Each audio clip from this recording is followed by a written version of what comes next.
Welcome to Socializing Security, where every week we have a discussion about security, compliance, and beyond. Our goal is to learn and grow by socializing each week's topic with each other, our guests, and with you. A quick compliance note, this podcast is meant for informational purposes only and should not be considered legal or regulatory advice. We're glad you've joined us, and we hope you'll learn along with us.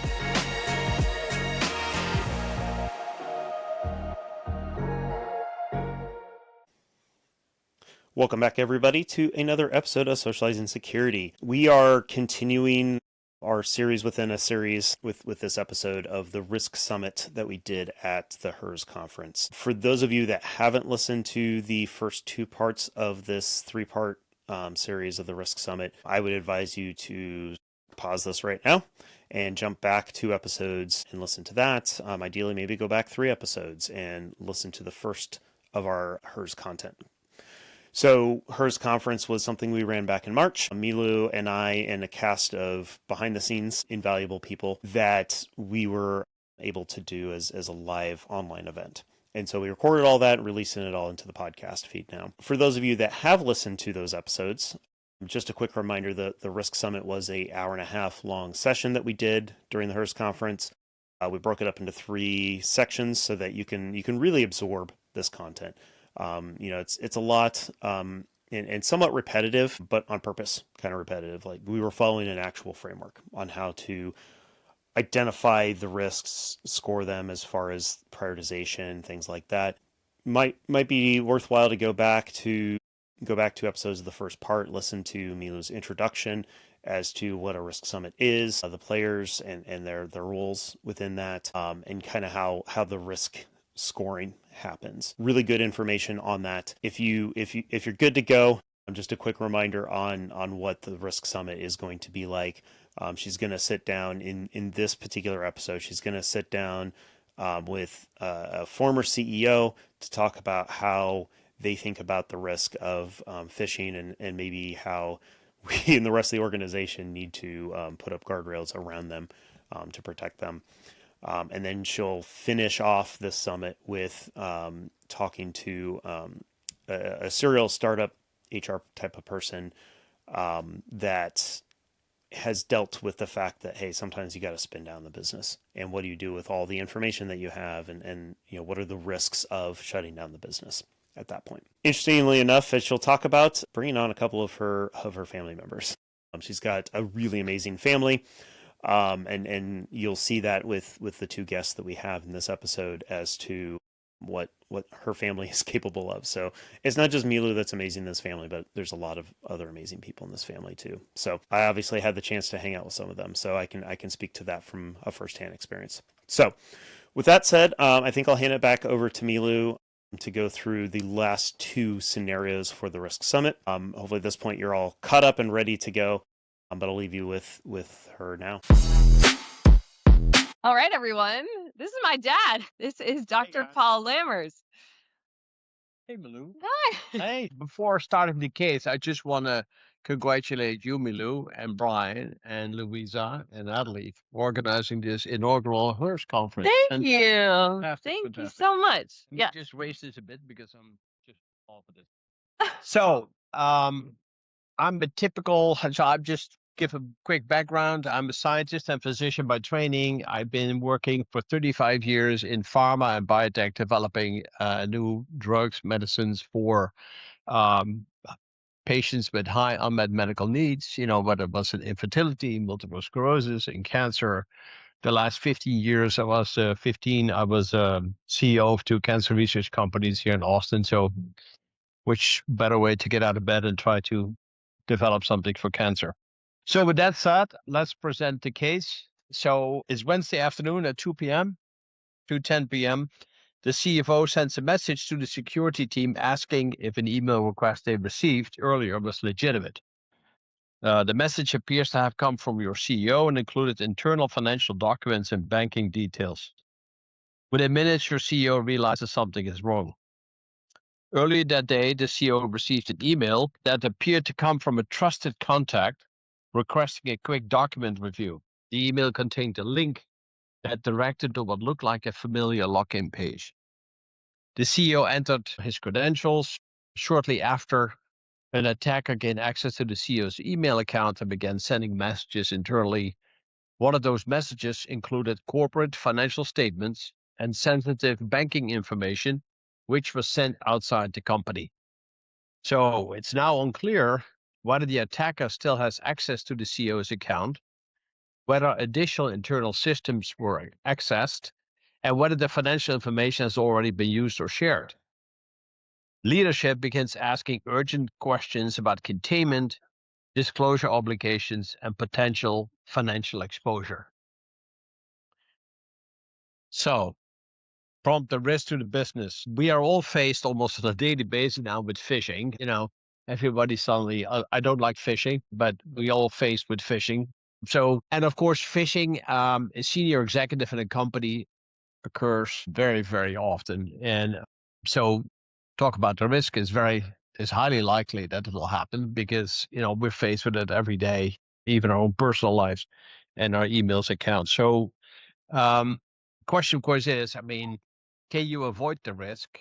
You try to avoid the risk as much as possible. In this case, you want to mitigate it because what happened, because everybody will be running around like a chicken without a head trying to say, oh my God, what do we do now? What do we do now? I would never accept the risk, but I would try to avoid it going forward. And it gets back, and we'll discuss a bit what you can do. So the score, I would say, is highly likely that will happen because it happens on a daily basis.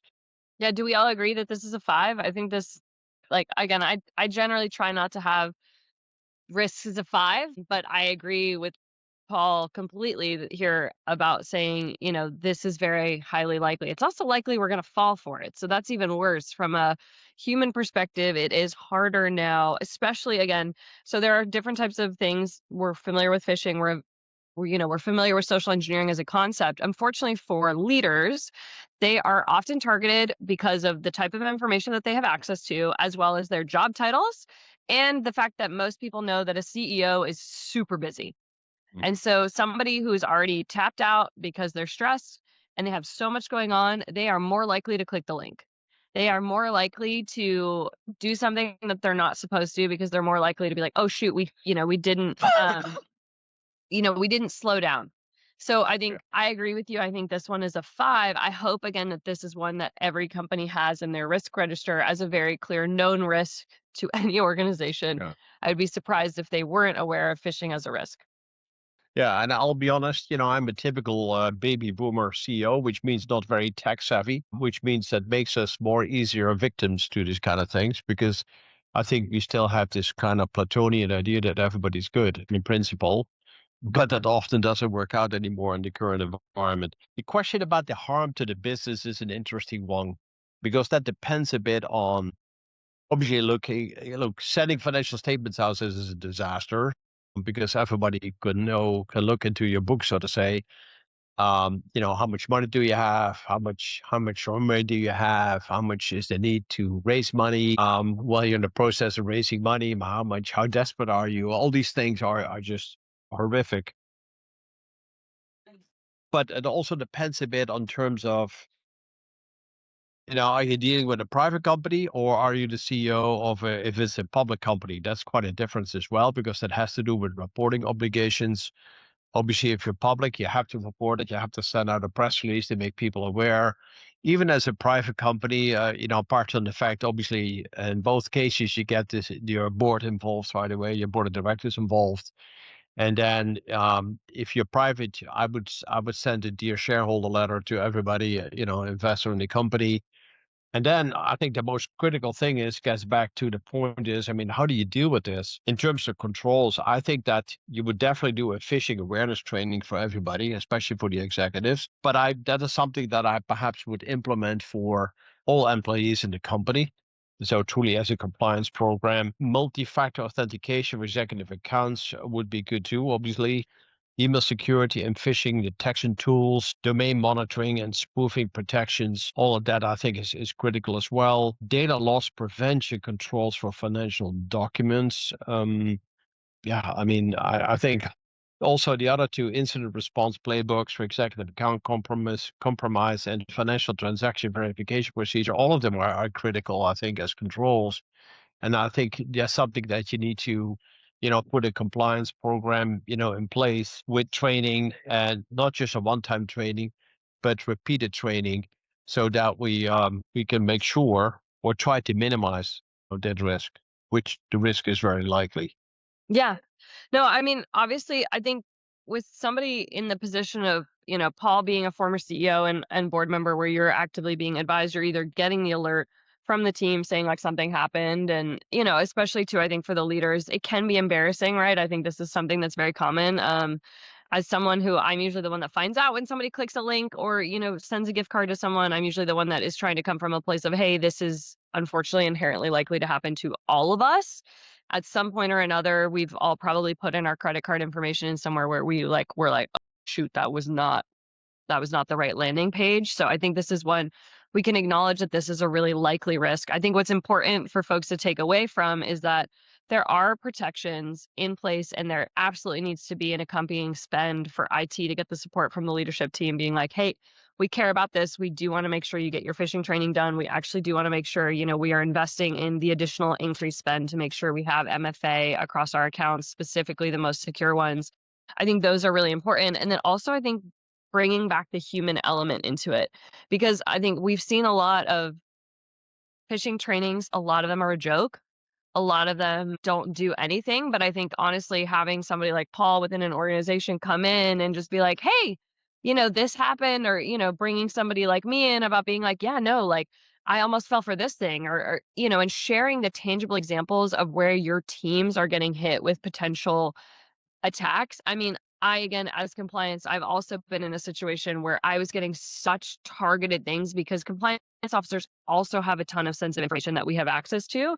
And so we're actually also targeted in a way that's very different through different portals for like regulatory reporting. And so being aware that this is something that's happening to everybody, there is strength and community here of making sure that people are working through this together. Yeah, and I think that perhaps I could relate a personal anecdote of a situation I was involved in, which was pretty dramatic, to be honest. So years ago, we did a Series A round.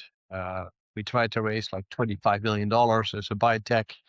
And one of the participants in the round was a Chinese company out of Shanghai. And they were going to participate with, I think, 4.5 million, if I remember correctly. Anyway, so there's the day of wiring. So people have to wire the money over. And we noticed that they had not sent the money. So we contacted them, and they said, oh, yeah, we got an email from Dr. Lammers last night with new wiring instructions. And I said, well, oops, but I did not send that email. And then you check out that they received an email and it says my email, but instead of the double M, the second M was an R and an N, and you had to really use a magnifying loupe to see that it was not an M. I mean, so what happened is they wired the money to another account that was another Chinese bank in Shanghai. So the Chinese police got involved. Now, the last thing I would want to have is the Chinese police getting after me. But anyway, they were able to, in that bank, to recover 2 million, but the other 2.5 were already wired over to Budapest. So they had to have Interpol involved. I mean, they said you get the money back to that company, but it might take you several years before you get it back finally. So anyway, simple thing. And it's so, annoying in business, as you said, about being busy and getting so many things across your desk and the inbox. And we all have inboxes that are up to wazoo. But you really have to now even check exactly the emails from whomever's sending what, because a simple typo on purpose that you don't even notice. I mean, I really had to take a magnifying glass to see that second M was an R and an N instead of an N. Anyway, it happens on a daily basis, but putting mitigation programs in place or procedures to try to minimize it, that's the only thing you can do. Yeah. Okay. Well, thank you so much. It's weird to call you Paul, but thank you. That's okay. Thank you so much for coming to hers. I'm so grateful. He has also been getting some shout outs on socializing security. So for those of you that listen to the podcast, Paul has definitely been coming up on a couple of regular basis as we've been focusing a bit more on healthcare. I'm a willing victim to participate in all this, so, have a great conference, guys. Bye. Yay. Now we have another Lammers.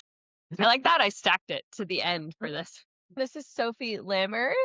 You want to give an introduction to yourself besides the fact that we happen to be sisters? Yes. Do we look like twins now? Especially because we're wearing matching outfits. Hi, I'm Sophie. I am a head of people operations for early stage tech startups. I mostly focus on seed to Series B. That's like my sweet spot.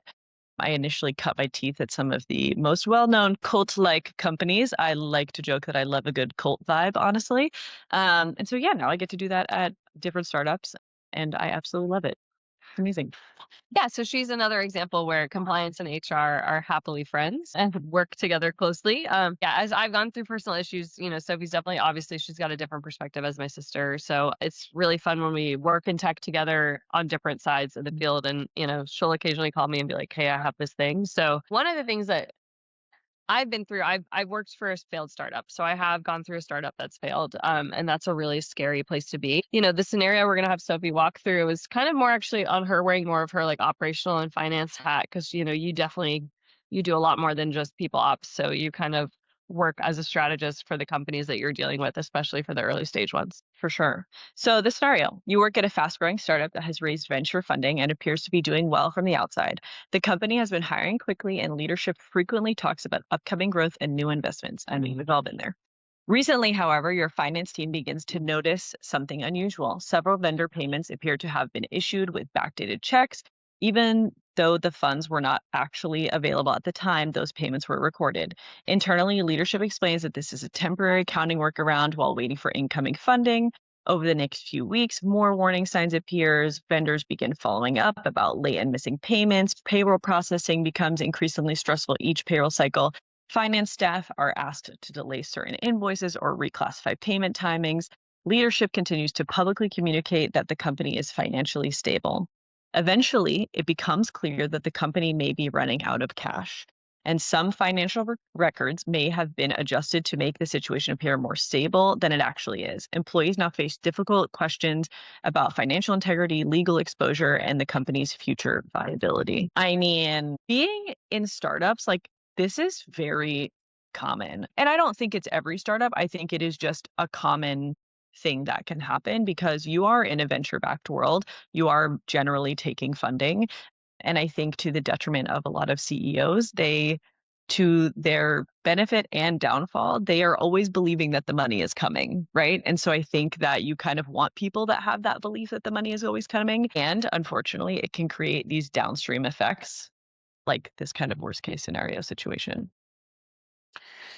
Yeah, it's a tough one too, because this is definitely just a hard one. Because unfortunately, if you're an employee within this company, like you see these things and it's also just from a morale perspective, it's really hard for folks to then continue to get excited to show up at work when they're like, man, I got paid late, or, ooh, I didn't get my paycheck, or, hey, something is really off. So it also inherently like helps folks just decide to scatter. So it's something that is tough to deal with. 100%. I mean, and I think, going into like the potential harms and those kinds of things, like I think that the chances it could happen is unfortunately likely. Listen, I've been lucky and I've worked at a couple startups and it hasn't happened, which is great. But again, I've also seen the other side of things where these things can happen. And I think the potential harm too, to Milu's point, is the people aspect is massive.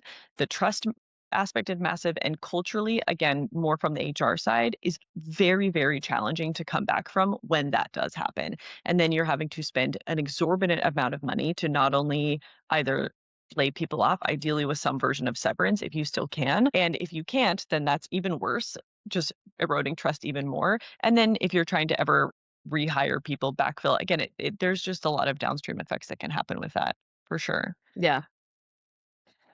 So the likelihood on this one is tough because this one is very individual to the company, I think, to actually score this one of like, how likely is this going to happen? I think yes and no. I think to me, it depends on where they fall within the seed to Series C funding rounds, right? Like if you're seed or Series A, probably a lot more likely that it's going to happen. It's just much smaller. They just don't have as much cash. I think especially now in the current funding stage of PE and VC backed fundings, it's just companies are getting smaller funding rounds than what we saw during and post COVID. That was like an insane boom. And so I think that there's a higher likelihood now of those things happening. Whereas if you have a company that's more Series B, Series C, those venture-backed companies are so kind of in the money. They've gotten so much funding that generally the firms don't want to just like let them flounder. So the chance that they would get some sort of bridge funding is far more likely because, it's kind of like that lost cost, like the cost fallacy type of idea. Yeah, so I think maybe likelihood depends on like organizational maturity Yeah. at the end of the day. Yeah, I would say so. And also, I think the economic factors of what's going on within their individual industry. Again, this is one I do think you would potentially need to touch base again at least once a year to figure out. This isn't one that I would necessarily say set it and forget it for this risk score because it could really change. It might actually lessen. It might be like, hey, actually, like, we had a new influx of cash and we've actually like reset and been able to like realign our budgets and we're feeling better about our runway and the financial prosperity of the company. I think those are things that would come up. So for this one, we could say do you want to say it's unlikely or you want to say it's possible? I would say it's possible. Again, kind of depending on the size of your org and where you fall within the funding rounds. I also think if you feel like, from a development perspective, again, I come from a very SaaS heavy background. And so if you feel like your product development isn't actually coming out with new features, developing product quickly, that to me is like kind of a red flag that not only could there be something wrong with investment, but you're also not proving anything to your investors that you're like doing anything with the money that they've given you. Yeah. No, okay. Okay, so we'll say it's a 3. And then the harm to the business, to me, this one is actually kind of funny to like put a financial number to because you're talking about the fact that like they've most likely run out of money. So I do think this one is potentially also like related to how much money, like how much capital they had or what was their size or their growth potential. Do you have thoughts on how you would score it? Yeah, I mean, I would probably still score it like surprisingly on the higher end, mostly because, again, they may not have the money to actually pay whatever they end up owing, right? But the biggest impact that they're going to have outside of contracts they've potentially signed is headcount. One of the biggest budget implications for almost any company is how much they're spending on headcount. I mean, even for a company around the size of 70 folks, you're spending around $80K to $1 million a month just on headcount alone, right? That's a massive amount of money. And so whether or not they actually have the money to pay it is a different story, right? Because, if they run out of money, they run out of money and nobody is really there to catch that. So I do think that the financial impact is actually very high. Whether or not they can actually pay it, I mean, that's kind of a different story. Okay, so yeah, it's minimum at least a 3 with a 4, probably it sounds like, or at least a 12 on again, up to 25 scale. So again, would definitely need the right stakeholders in the room. I think you definitely need your senior leadership team on this one to be helping score and evaluate this one. What are some of the things that folks can do to actually kind of like mitigate this one? Yeah, ideally, obviously, with any of these risks, you're mitigating them. I think especially from a financial aspect, making sure that the company is using some sort of financial auditors, right? And having external auditors. That's a really big one because most startups still need to do those. I also think a big one is understanding the relationship between a CEO or a founder and whoever their head of finance is, whether that's the CFO, VP of finance. Because if I know, okay, they've worked at a previous company before, but they did have a financial successful exit. So I'm like, okay, or we externally hired this person. I know from their resume that they're a legitimate person, as opposed to sometimes this happens very often, especially in early stage startups, is founders and CEOs hire a lot of their friends or people that they know, right? And they put them in these really high leverage positions without generally having the backing. And so because they got this position that probably pays them pretty well, they are more likely to lie and lie for people in leadership. And I think that is generally a signal. And that's kind of an easy thing to suss out, honestly, because one, you can look at someone's LinkedIn, but two, you can also ask a CEO or someone that you're interviewing with of, hey, like, what is that relationship and how do they know each other and how have they worked together in the past to kind of understand that a bit more. And then I think on the HR side, making sure that you have just processes for people to report these things, right? Obviously, financial leaders will then ask, whether it's their accountants or someone in accounts payable to start lying for them or pushing things back. If these team members don't have a place for them to actually report any of this stuff or someone to talk to that is trustworthy, most likely that's going to be HR, then that's a huge problem. And that erodes trust down the line, right? That doesn't help create a psychologically safe workspace for people. And so I think that, and making sure that the overall duties of finance and HR are separate. I think that that's a huge one because, and I personally never think people ops or HR should report to a CFO or a VP of finance. Not everybody likes that statement, controversial, but I believe that very strongly because I think that there's just a lot of like conflicts of interest that can occur there. And if you don't have HR kind of making sure that finance is playing the game that the way that they're supposed to, then you can just get yourself into really big trouble. Yeah. I think, yeah. Again, I think this one is a unique scenario because I think, again, for the more mature organization, maybe this is one that drops off of their risk register eventually if they're like, hey, no, like we're making good money and we feel like we've got a solid future. Especially if a company's profitable, right? Like, Yeah. there's also a big difference on if you're a profitable business versus not profitable. Most pre-Series C companies aren't profitable. So again, it will fall off. Yeah, so maybe it is one that you initially treat and then you get to celebrate when it falls off the risk register. Awesome. Okay. Thank you so much, Sophie.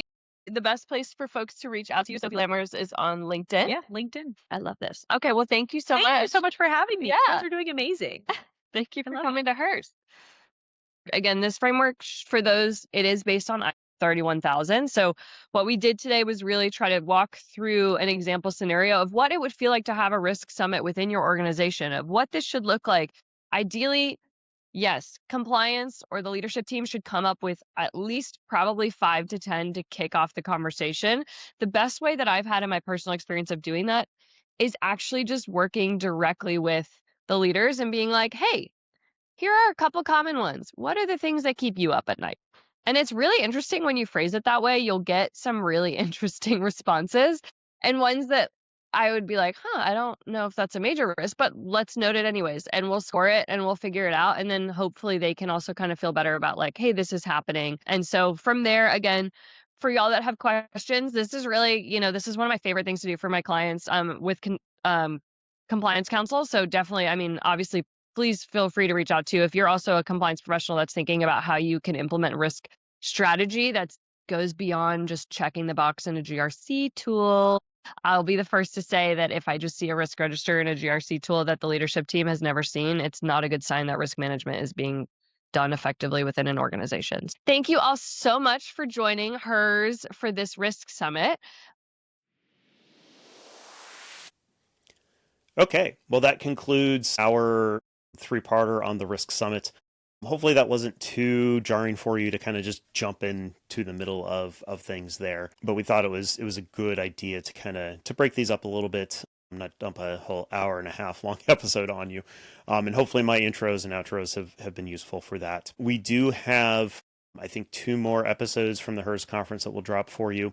That was absolutely great content. So hopefully you've been enjoying this so far. Obviously the video aspect of things didn't work out quite as well as we had hoped on that front. So apologize for that. But hopefully at least listening to it, there's been some slides within the Risk Summit. We'll do a little bit better with the video on the next one. But as you can probably tell, those of you watching the video, we're essentially just recording a Teams call.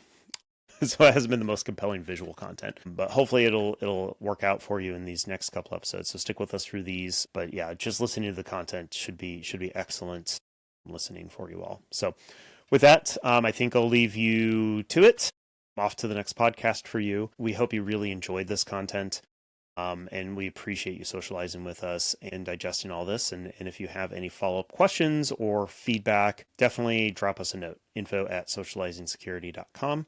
And we'd love to hear from you. Share with friends and all that kind of stuff. So take care, and we'll talk to you next week. Thank you for joining us for another episode of Socializing Security. We hope you learned a thing or two with us.